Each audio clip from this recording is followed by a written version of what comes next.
She announced, I'm keeping my ex in my life, deal with it or leave. I said, I choose option 3. I invited her ex to lunch, without her. What he told me about her had me packing her bags before she got home. Original post I. 38 male. Was floored when my girlfriend Nicole, 36, dropped this bomb last Tuesday. We'd been together 18 months, living in my townhouse for the last 6. Everything seemed solid until Derek showed up. Derek's her ex-husband. They divorced 4 years ago, supposedly, amicably. He moved back to town last month for work, and suddenly Nicole's having coffee with him every Friday, texting him constantly, and even invited him to our Labor Day barbecue without asking me. When I brought it up, she went full defensive mode. Look, Derek's important to me. We share history. Just because we divorced doesn't mean I have to cut him out completely. Nicole, he's texting you goodnight messages. That's not normal ex behavior. She rolled her eyes. You're being insecure. Derek and I are mature adults who stayed friends. If you can't handle that, maybe this relationship isn't for you. So you're choosing maintaining this friendship over my comfort in our relationship? That's when she said it. I'm keeping Derek in my life. Deal with it or leave. The ultimatum hung in the air. I nodded slowly. Okay. I understand your position. She smiled, thinking she'd won. Good. I'm glad you're being reasonable. Actually, I said, I choose option 3. What option 3? I'll figure it out. She laughed it off, assuming I was accepting her terms.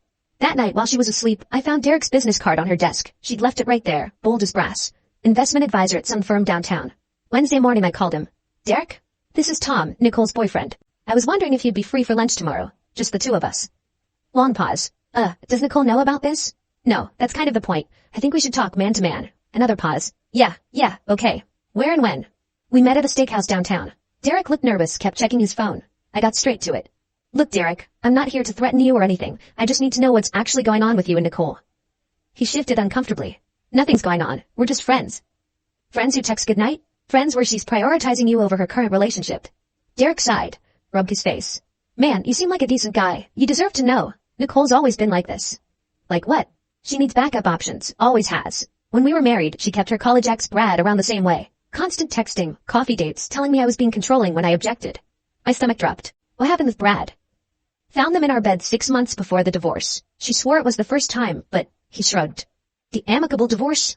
That was her narrative. Truth is, she cleaned me out.